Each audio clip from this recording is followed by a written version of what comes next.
Well, today is a historic day as the body of Senator Dianne Feinstein will lie in state under the San Francisco City Hall rotunda. Feinstein died last week. She was 90 years old. And here at KPIX, we are continuing to honor her service and legacy with a look at her extensive career and how she impacted the nation. Joining us via Zoom is David McCuan, political science chair at Sonoma State University. Welcome, David. We appreciate you joining us on such a historic morning and such a special moment here in San Francisco and the Bay Area as we say goodbye to Dianne Feinstein. There are so many things that she's going to be remembered for. What stands out to you the most?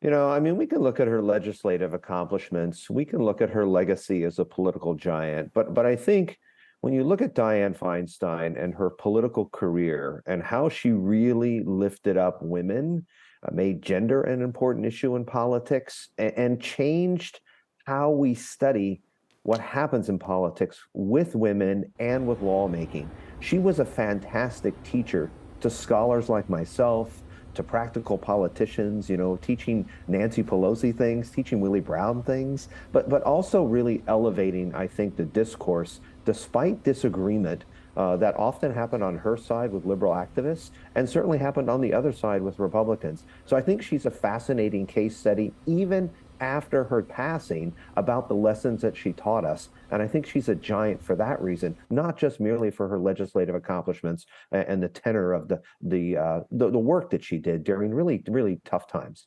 I think it's very important to note that, you know, at that moment, it was her and Barbara Boxer, and now there are 25 women in the U.S. Senate. Right. So we've come a long way, but we still have so much more to go and to do. And I'm glad this is something that is talked about in schools.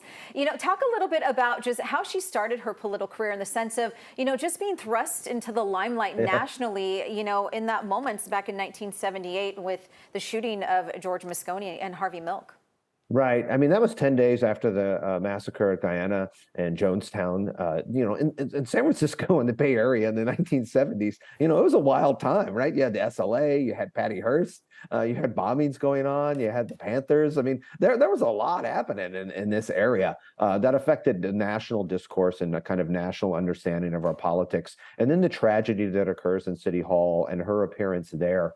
As the chair and heading the Board of Supervisors and elevating and then taking on San Francisco problems in a really difficult period beyond that. It was a difficult time in terms of economics, in terms of politics. It was a difficult time socially.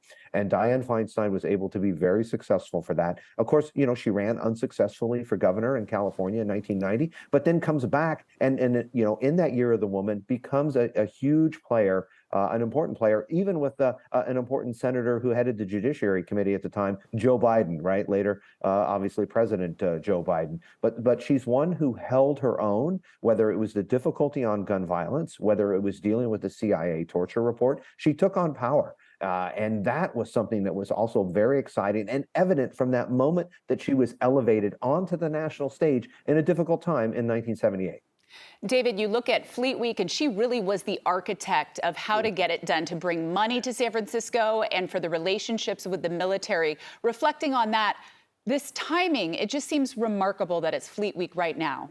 Yeah, and look, and Fleet Week was on the verge of not happening 3 hours before the deadline on Saturday night because there wasn't a deal to fund the government. And Dianne Feinstein's orientation was trying to get solutions to make government work, to make policy work. She knew it was not ever. She knew it wasn't going to be perfect, but she didn't let perfect get in the way of good.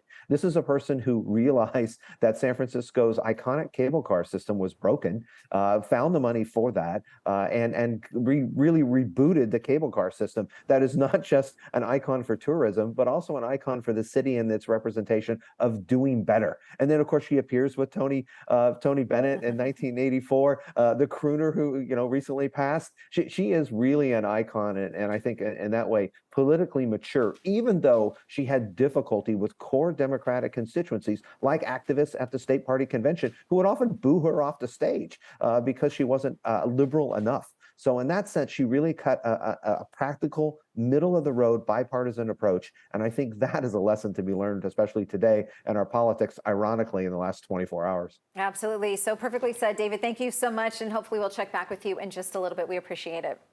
Thank you very much for having me.